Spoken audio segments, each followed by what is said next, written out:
Jonathan is also one of our board members for the Global Diplomatic Forum, so we're really delighted to invite him here. I thought it would be great welcoming him and him telling you about his own career path. He knows so many people, he's done a huge amount, so I thought it'd be quite good for you guys to ask any questions you had, but just to hear from him about his own experiences and his career path. So over to you, Jonathan. Should we try to wrap this up like a quarter of or something? I think, should we say, let's say about 20 minutes we'll be wrapped up, if that's okay. Okay, that's good. Do you want to take a seat, Jonathan? Oh, sure. However you want to do it. All right. Well, thank you. Actually, prefer to stand up. You want to, okay, Jonathan, if you don't. Well, I don't have to stand behind the podium. The microphone's there. Oh, microphones. I see. I'm not allowed to move around, huh? Okay. No, I was trying to think what I would say to this group because it's an unusual topic. Usually when I come to these events in this particular conference room, which is quite frequently, I'm asked to speak on a panel on the Middle East or on U.S. policy or on something that's kind of focused on a subject matter. But this is unusual because you're really asking me to try to convey to you what lessons learned from my career choices. So let me just give it a go. It's completely spontaneous. I would say that the one consistent theme is that I've always been interested in what's going on outside my neighborhood, outside my country. So I grew up in Ohio, and I went to university on one coast and went to graduate school on the other. And then within 2 years of my legal career, I got transferred to Singapore. And then from Singapore back to New York. And then after starting a family, I then moved on to London 15 years ago. And in the process, I did different careers. But I think that the theme has always been international. So if you are interested in international affairs, you should be interested in me. If you are interested in a conventional career going into government and working in a government, that is all very fine, but that is not the path I chose, or that is not the path that I could get on even if I didn't choose my path. In other words, the government spaces are few and far between, and for you to be interested in international affairs, you shouldn't be locked into the idea that you have to work for government. What that does leave, though, are the think tanks. So I would say that my main focus since leaving the private sector about 17 years ago has been working with think tanks. Recently, the ECFR, which I gather you heard from, who spoke from the ECFR? Does anybody remember? Huh? I don't know. Okay. Anyway, they had a very interesting meeting of all the think tanks in the UK, and it was quite an interesting meeting when think tanks try to figure out what it is they do. But basically what they do is they provide policy analysis for governments, usually, and for interested parties. Now, I happen to be very interested right now, and this is why I'm going to talk about a region. I happen to be very interested right now in Africa. I'm holding a map of Africa in my hand. I'm so interested that I walk around London with a map of Africa. Now the reason is because although I don't work for government, I did become a consultant for my government once I moved to London. In other words, by moving out of my country, I became more interesting to my country. It sounds unusual, but in fact it's very plausible, because actually there are a lot of people who have similar interests to the interest I had before I left the United States in 2001. Middle East, and that sort of stuff. But once I moved out, I became very interested to people in government, namely the kind of long-term analysis units that the United States has. One is in Defense Department, one is in the intelligence community. That they do global trends, they do future prospects of this country or that region. And that's what I started doing. I started writing like university papers, long studies. And I can tell you how long they are because I just finished one an hour ago. 1 hour ago, called The Future of China in Africa. What is the future of China in Africa? How did I do this study? I didn't know anything about Africa. I was a Middle East person. I know North Africa, but Africa here means Sub-Saharan Africa. So I didn't know anything about that. And I always was interested in China, but I wasn't an expert on China. I was interested in China enough so that when my third child was born in 1991, I hired a housekeeper who was Chinese, who spoke Chinese to my baby son. And he is now at Cambridge doing his PhD in physics, but he is, by the way, fluent in Mandarin. So I did convey my interest in China to my son. But my personal expertise in China is not great. So somehow these research papers are vehicles for me to become an expert in Africa, for me to become an expert in China. Writing is a way, for me at least, may not work for everybody, for me writing is a way to clarify my thinking. You can read all you want, but when you actually have to write an outline, a first draft, and then a final draft, that's the way this particular consultancy works. You do the outline last October, the first draft after a couple trips to Africa, done today, and the final deliverable will be at the end of July, and that will be after my trip to China. And by then I will be an expert on this subject, China and Africa. What I'll try to do after this consultancy is over is try to do maybe some media interviews on the subject, maybe some articles on the subject, just to keep reaching out. When I did go to one country in Africa and I explained to the foreign minister what it is that I'm doing and what it is I think Africa could use, which is think tanks in African cities, the way ECFR, you know, the ECFR, I don't know if the person told you, ECFR has about 7 offices in Europe. I mean, they're not just in London. Paris, Madrid, Warsaw, Brussels, Berlin, etc. Why can't Africa have think tanks in the major cities? I would say in Addis Ababa, where the African Union is, in Lagos or Abuja, in Nigeria, and in Nairobi and in Johannesburg, for starters, and maybe add a couple more later, and maybe throw in North Africa there and have one from Morocco and from Cairo, something like that. That would be wonderful, because then you'd have think tanks who are advising the governments where they're situated, and by that I mean in any government you always have, at least most governments, including the one I visited, you have a unit within that Ministry of Foreign Affairs that does policy analysis. And they recruit people like me to come, in this case at the instance of the foreign minister, to come back to that capital and do a talk on the future of China and Africa, and also on other things that were of concern to this particular country. So this is in a nutshell what I do right now. This is what I'm doing.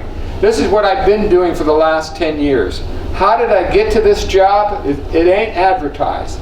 I got to this job because I learned at an early age from really good schools how to write clear sentences. B, I've always been interested in foreign affairs from an early age. 13 was my first trip to the Middle East. So this is my 50th anniversary of travel to the Middle East. June 66 to be exact, just before the Middle East changed dramatically in the 67 war. I had a legal career. That wasn't on purpose. That was a kind of a default because I had a problem with my senior advisor at Yale University. And I would have probably gone in and gotten a PhD right directly in lockstep. But because I went kind of a circuitous route, I didn't go the PhD route like the previous speaker from Regent. He's a classic. He's got his PhD. He's at Regent. He teaches. He's got an association with Chatham House. That's an excellent career path. And I do admire him a lot. But I didn't do that. I did lawyering. Just on a personal note, how many of you are married? Okay, so some. Not all. I mean, one of the main factors in my career choices is probably who I married. So I married a law student whom I met first day of law school. It happened to be Stanford. And she went on to be a Wall Street lawyer. And I also went to Wall Street, but it became very clear to me that law wasn't what I wanted to do. But I did stick around long enough to get transferred to Singapore because that is what I wanted to do. I wanted to go to China, but China wasn't ready for me then in the late 70s, so I went instead to Singapore in 1980. And that began as this sort of pattern of living abroad. So I feel extremely comfortable. The only thing I insist is that people speak English because I don't pick up foreign languages very well. My son does, but I don't. But other than that, I feel perfectly comfortable living here. I can talk to you about America, American politics, about Donald Trump, Hillary Clinton, Bernie Sanders.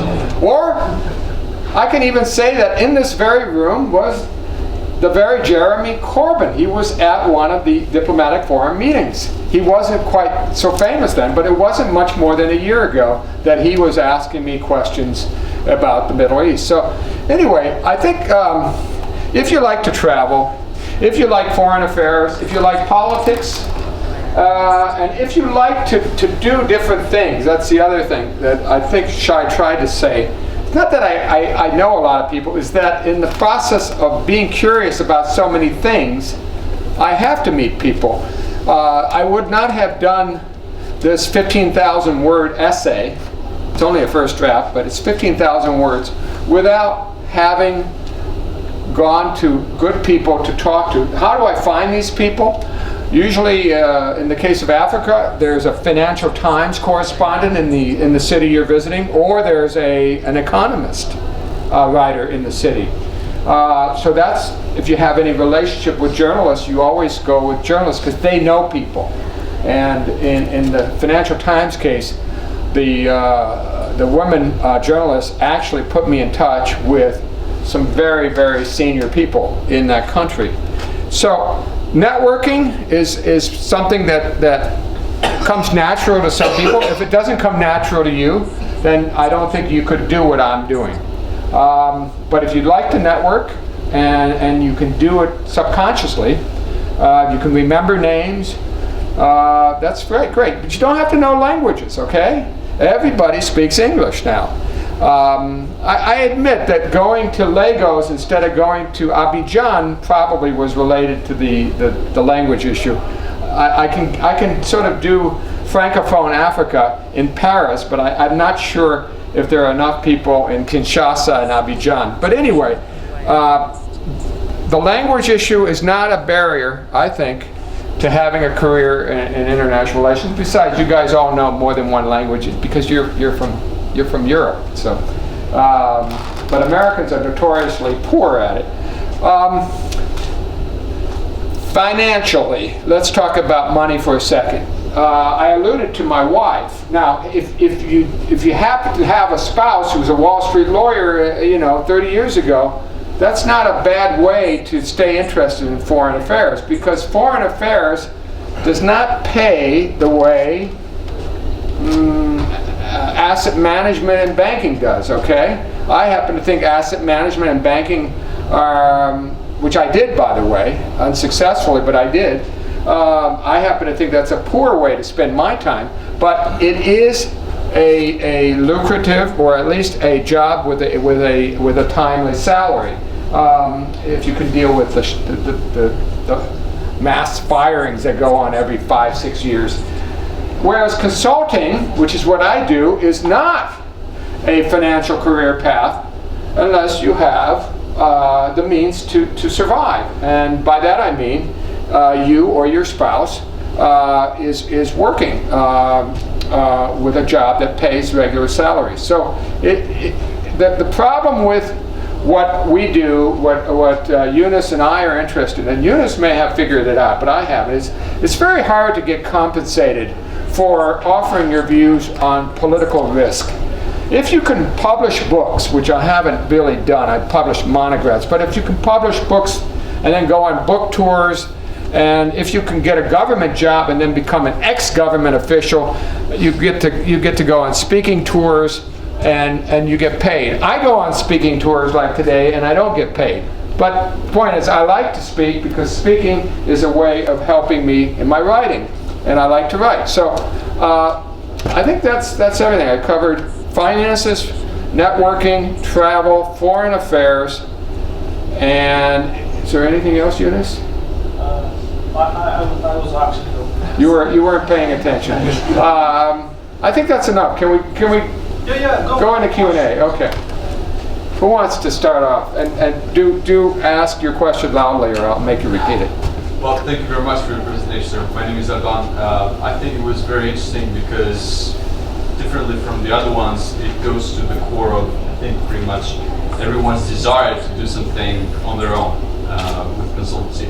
But could you elaborate a little bit more about how you approach the government and what the government's interest is in approaching you rather than using their own resources, and how does that even out? What kind of interactions and dynamics are between the two?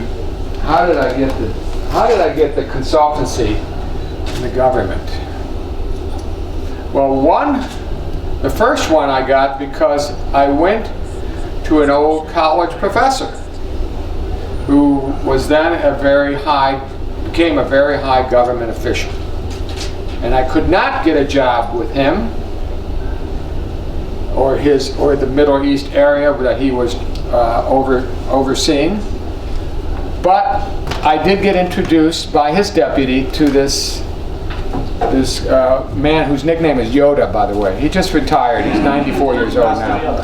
I got introduced to Yoda because I knew the professor, but there wasn't a spot there wasn't a salaried position, an official position in government, but there was a consultancy. And it was 2002. Things were a little bit discombobulated in the world, and I happen to know a few things about Saudi Arabia. So that was my first project, the future of Saudi Arabia. What was your second question? Well, what kind of... the other job, the other consultancy for another part of government, I got through a personal friend who I met at a think tank where I was working. I was working at the Council on Foreign Relations in New York. So networking is key, basically. Yeah, it's partly there's another professor of mine who wrote about, in his excellent piece, it's called The Science of Muddling Through. And one of his themes is strategic interaction, which is a political science term for networking. The other is epiphenomenon. Epiphenomenon is a byproduct of something. So your purpose is to go to Washington, get a job with your senior whatever official, okay, in this new administration. It doesn't work out, but as a side product, as an epiphenomenon, you get this other introduction, and that leads to something that you're much better suited at, which is not working in a bureaucracy, but working on your own with no bureaucracy for 12 years. By the way, after this guy retired, the new guy came, and it's a different chemistry, and it looks like I've got to find a new Yoda. But at least 12 years, okay? I mean, who would have thought when the guy was 81 that he would be working and so productively until he was 93. And we did some phenomenal stuff. I mean, we did the future of Saudi. We did, right after that, we had some radicalization issues in London, and I was on the scene there, and so I did some work on counter-radicalization. Then I did a longer paper on Muslims in Europe. Then I did a paper on the future of Pakistan, which is right when Benazir Bhutto went back and was killed. So it was a very hot subject. All my subjects are always hot. Even though they're the future, they're hot now. I love to do things that are on the front page. And the Lehman crisis occurred, and I started working on the future of Europe. Not the Muslim part, but kind of the Muslim part, the immigration part. And it was right when the Eurozone crisis started, 2010 to 2013. That was 3 years. And then we decided to do Africa, or China and Africa. Yoda is more interested in China, but for me, it was a chance to do Africa too, because sitting in London, there were a lot of people doing Africa. So that's the way I got that job. The other job was through a friend, and there I focused mainly on global trends and on the Middle East. So that's the subject I follow every day. So therefore, I could very easily churn out, memos. How do those organizations where you exert your influence react to your influence? Or broadly, let's say,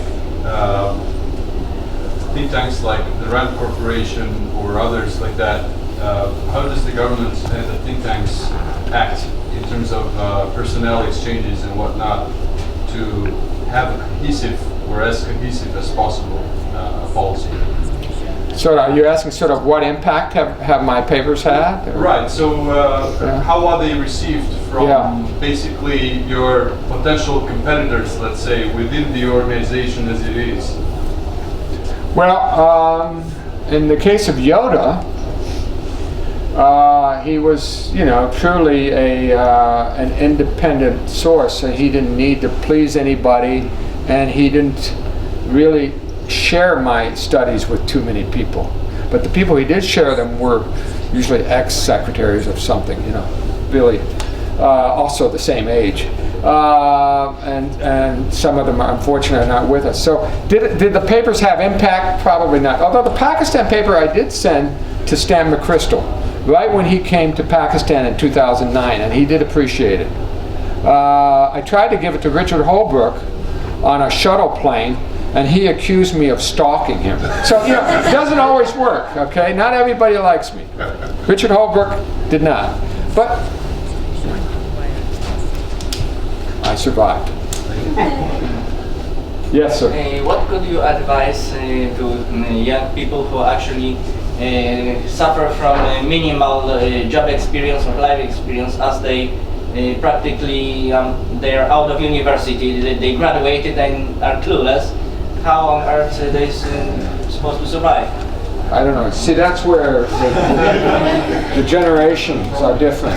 Because I have 3 children. Okay, they're all in their 20s. No, the oldest one's over 30 now. But the 2 living at home are living in the UK are in their 20s, and it's not easy. Okay. So they're very educated. The one's getting his PhD, but that's a lonely experience. And he was complaining that his PhD advisor is so brilliant, but doesn't know any networking, so he's not getting any kind of outreach, other than figuring out the warps on the disk around the black hole. Now my daughter is doing some night work, a night course in graphics design, and I think she likes it, but she's had a really tough time moving into the job space. So it's really, if I could help her, if I knew the answer, I would have helped her, right? So I think each generation has its own challenges, and this particular generation is particularly challenging. And I don't think what's happening politically in this country and in my country is particularly conducive to job stability, although the United States is doing a little better. The problem with the United States, if there are any Americans here, is the people don't want to hire you full-time anymore because then they have to pay health care. By the way, I was just talking, is that fellow, Somalian fellow, Now, he is doing something interesting, which is what infectious diseases, right? Yeah. Now the healthcare policy sector is such an interesting growth area. When I started at the Council for Foreign Relations, we didn't have any healthcare policy experts. And now I find myself a bit of a healthcare policy guy. Partly because of personal circumstances, but partly because it's a growing area. So I don't know. There are niches. Anybody else? I saw a few more hands. Yes. I'm curious how, like, not now, but when you were starting this kind of consultancy, I'm coming in starting here. I can talk about it. Like 12 years ago, when you were starting on this kind of newish career path, like, how did you sell yourself as like the person to do this job? Like, how did you convince people that, you know, it's like of all the other people you know, like, I'm the one, like, I've got this. Again, I knew the Middle East very well. It was a matter of me realizing that how much I knew about politics, because I was sitting in a Merrill Lynch asset management office on Chester Street, Grosvenor Square, okay? And an old friend of mine who was from a previous career that I didn't do so well. He was the lawyer boss of mine when I was in Singapore. I was pitching him for asset management, and then we got to talk about a certain Middle East issue that was going on now there. And he said, you know so much about that. You should be doing that. And the same with the manager of Merrill Lynch, who happened to be an Egyptian, right? And so I said the same thing. So I think it's a matter of knowing what you're good at. How I got a particular job with Yoda was he called me in because I was introduced to him by the professor's deputy. And he just asked what I was doing, and I mentioned a project I was doing. Remember, this was 2002, which was months before the Iraq War, and I was trying to do a study of why democracy is not a cookie cutter for the whole Middle East. In other words, why the Gulf states have their own kinds of democracy, their own kinds of consensus-forming meeting groups like Diwaniyah in Kuwait. So they don't need to be a democracy the way George Bush wants. So I just talked on it, and then when I got to Saudi Arabia, he kind of picked up on it because at that time there were some really crazy analysts who were predicting some really crazy things about Saudi Arabia, and I had a kind of a more moderate, conventional view. I figured that about 12 years from now, Prince Salman would be the next king. And I was right. So, I don't know. You really have to know the subject. And I think you also have to be interested in, curious about others. Saudi, there's nothing in my background about Saudi. The reason I was fixated on Saudi for so long is I was sitting at Yale. I was 20 years old, and 1973 happened, then 1974. And it was such a devastating economic blow to my family in their business, which happened to be real estate. And it was all because of Saudi Arabia. It was all because of this massive oil embargo and this massive transfer of wealth from those who were borrowers and dealing with property to those who had oil. Well, so I said to myself, maybe that's where I want to be. I want to be working with a Saudi prince someday. I happen to have a Saudi client in Sheikh Mohammed. So, in a sense, it's personal circumstances. If there hadn't been that war, if there hadn't been that oil embargo, I may not have gone to Saudi Arabia. Next question. Yeah. The fact that we focus on different topics. I met you before. You've been to one of these? I have been to many different events. I don't know whether. I met you before. What's your question? My question was, back to the question, you have changed your focus on different topics. Is it because if you're a good writer, then you can choose to write about anything, or is it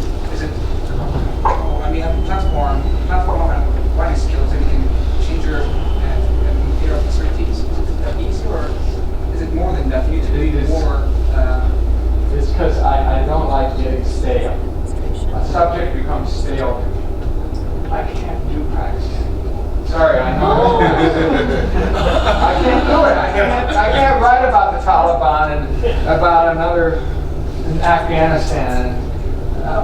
That was so yesterday. Now it's China and Africa. I want to meet every African. I want to meet every Chinese. 2 billion people I have to meet. Right? You cried about Legos? Yeah. The Afrobeat? I didn't tell you about the Coke. No, and so in 2 years I'll be interested in, I don't know. Yeah, maybe. Anyway, I found that although I think you're not staying, you're not listening to me. All right, okay. Although I think I write well in the Middle East, the fact of the matter is my best writing was, and you can look it up, it's called Prospects for Pakistan. I wrote it for the Legatum Institute, Legatun, in 2010. That was my best piece. I had some great helpers, former Prime Minister of Pakistan, Shahbaz Aziz, and those kind of people. But it was just great because I wasn't so vested in it. I wasn't so hung up about, Sindhis versus Punjabis versus Baluchis, and of course they pushed Pashto. But I was able to look at it objectively and say, this is what I see. These are the prospects for Pakistan. It'll muddle through. Whereas when I write about the Middle East, or when I speak about the Middle East here, I think Eunice knows, there's a little bit more passion. There's a little bit more impatience for certain views. But maybe that's because when you're fresh, you can be a lot more objective. So I discovered, yes, good writing helps, good networking, getting some good helpers. But I think it's being fresh, being curious. And I don't know how long the curiosity lasts, but right now, I want to visit every sub-Saharan African country. Probably won't. Very quickly, there are others who might be focusing on Africa right now for the last 20 years. Right. You just jumping from the Middle East to Africa. They don't like that. Hey, Chad, I'm like persona non grata there. I know the director, he loves me. I usually, get on with the top guy because he has to oversee so many different things. But these regional specialists, they really try to, they try to lock it up. credibility, let me think, how can you tell particular credibility with different regions? Because there are many other experts who have been focusing in the same area for many years, and people might listen to them more than you or. It really is interesting, but when I went to Africa 6 weeks ago, I went on my own with a few journalist teams. But as a result of meeting with the foreign minister of one of those countries, and getting invited back, and then getting invited to the Munich Security Conference, which took place in that city, the first time the Munich Security Conference ever had a meeting in Africa, all of a sudden I'm looked at this, and I feel I know a lot more.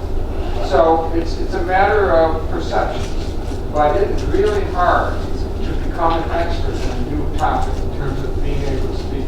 Thank God for Shai and Eunice, they let me speak on subjects of interest. Although we do seem to be roped into that Middle East, Iran. We need to get you out of that. Iran, take Iran. I could do nothing but Iran until we were with JCPOA last summer. And then, yesterday. It's still a problem, but I'm not focused on it. So it's really fun, I think, to be able to jump around. I don't know how many people can do that, but it's also very difficult to get treated the way you want by the new experts. I think the secret is that you live in the now, sir. Huh? You live in the now. I live in the now. That's what we Yes. have to get out of this. I live in the now. There's not that much time left. My professor, this political economic systems course I took, that was also helpful. So you could ask, how do you train? If I could be the question, what sort of training is best to do something like future China and Africa? And I would say, understanding political and economic systems. That is not political science and not economics, but the link between political science and economic development and international politics. That is really was really helpful, and the ability to write these papers. That was good training. If you don't have that training, then you can learn it on the job. But I was very, very fortunate in the quality of my education. Next. Yes, this map you're holding in your hand is going to remain the same, or is it going to change? All right, the map, yes. We programmed that question. This is, how do you start with Africa? Well, the first thing I did was get a map. This was given to me by a think tank in Johannesburg called SCIA. And what I do is I look at it. I just stare. I look at the countries. I look at the capitals. I memorize it. It's a funny thing. Part of the reason I like maps is because when I was younger, in my bedroom, which originally was my older brother's bedroom, my mother decided to get a wallpaper on the wall of a map of the world. So when you sleep, you're looking at South America. Okay, I can tell you every South American country backwards because when I would try to go to sleep, I would read Montenegro, which is Argentina. Venezuela. Anyway, so I love maps.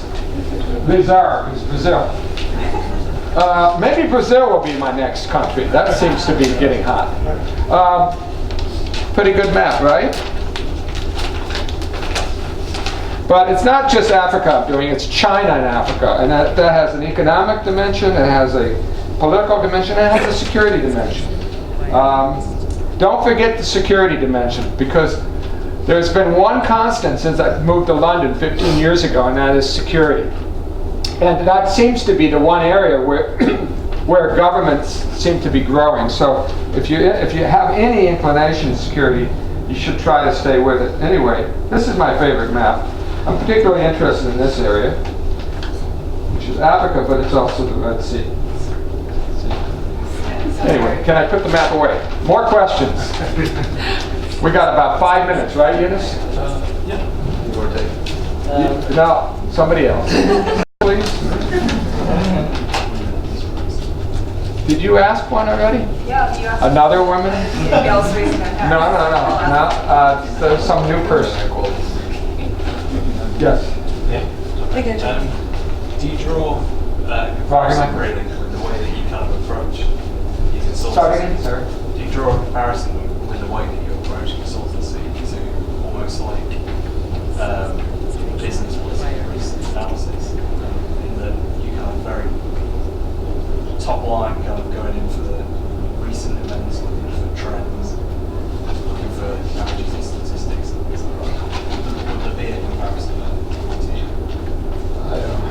I did try to get a job with political risk firms right around 2002 or 3 or 4, I forget, and I was totally unsuccessful. There's something about it that's just didn't agree with me. But I think that is a really place I ought to look back at. I look again. I mean, Eurasia Group. Anybody know Eurasia Group? Now that was here's a good example. I knew Ian Bremmer when I was at the Council on Foreign Relations. He had 6 people working for him in a loft in Soho, and he begged me to come join him. And I just thought he was a nut, okay? But he was smart. Short, Napoleon personality. If I want to work for Napoleon, I don't know. But God, I mean, if I had gone with him, you know how that I would have been doing the stuff I like and being paid for it. But I'm so glad I didn't work for him. But the Eurasia Group was a really tiny place, and that's a real success story. There are a few others. But I kind of like the idea of starting a bunch of think tanks in Africa. That's kind of not actually doing right. By the way, for those of you who don't like to write, I don't like to write either. And the only way I found that gets me to write is when I get paid and when I have a deadline. Today was the deadline, and I literally turned in the document 5 minutes before I started speaking. So I think we all work on deadlines, and it's amazing what we can do when we have to write under deadlines. If you have a problem with writing, so do I. Somebody, yes. Your second question. Oh wait, somebody had a first question. Yeah. It's gone. Oh, there you are. I needed to sit down. I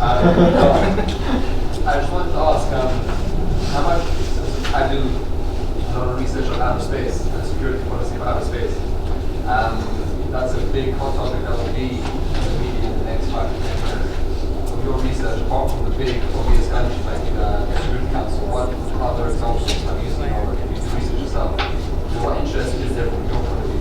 For outer space? For outer space, I know the big five obviously the big contenders, but the smaller nations. Do you know anything about that? Did you see that in the program? I think they put that I was a consultant, a senior advisor to the Chertoff Group.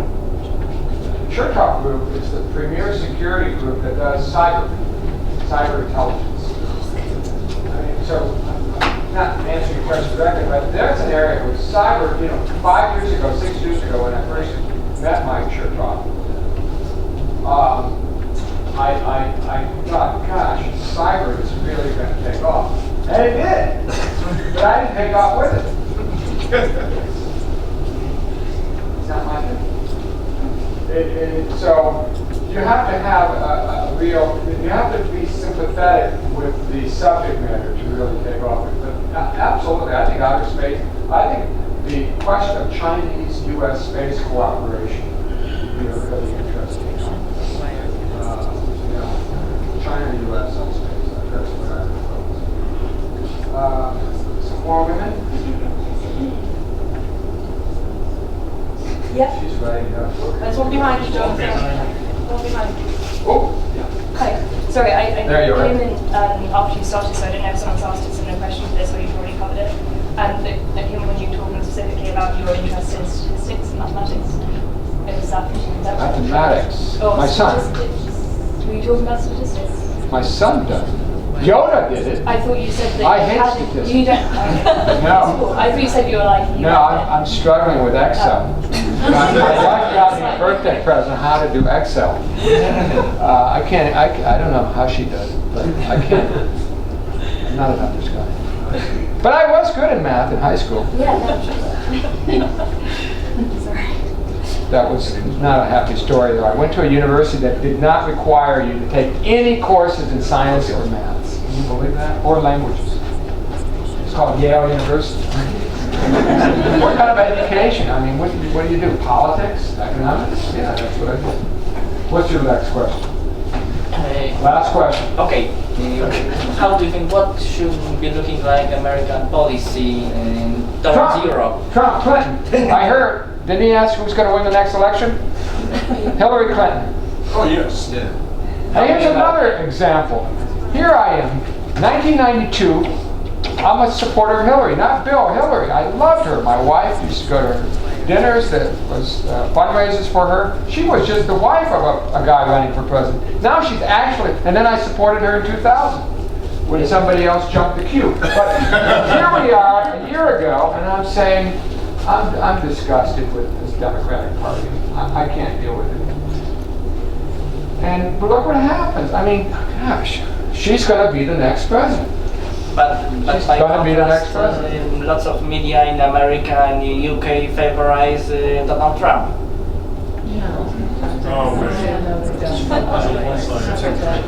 65% of Americans hate Donald Trump. I don't want to be hated by anyone. So why would I support somebody who's hated by 65%? Anyway, it'll be Hillary Clinton. But I want you all to watch the Republican convention because it's in my hometown. Yes. Can we take two more? Of course you can. What time is it? You lot Is do it 5? I think so. Oh, okay. Two more. Okay. I'm sure we'll stay I won't there. answer. You go. So you said you only like to write about hot topics, right? So topics that are in the media right now. You did mention that you wrote about the refugee crisis, something that's really hot in Europe at the moment. But I spoke on it. You speak on it. I did. How come? Actually, I did write about migrants. The way I got interested in sub-Saharan Africa was because the University in Washington, my friend, asked me to write an essay on the future of migration from sub-Saharan and North Africa to Europe going up to 2035. That was 5 years ago. And that's when I discovered the incredible demographic growth in Africa. Sub-Saharan, not North Africa, not Turkey or Iraq, but from Senegal to Somalia, all the way down to Malawi, but not Southern Africa. Women are having 5.5 babies per woman, doubling the population 2035. They'll be unable to support that many people unless all these governments become good governments. So we're going to have massive migration. So in a way, I have done some work on it. And I have worked on Syria, but I did not do the big work. I do a lot of work in Syria. But that's probably because I'm focusing on China. Got big issues. Sorry. Yeah. With your interest in areas Can I interrupt? By the way, the conclusion of my Future of Europe study was not that Russia was going to make trouble for Europe. It was that there would be tremendous backlash in Europe against Muslim refugees, Muslim immigrants.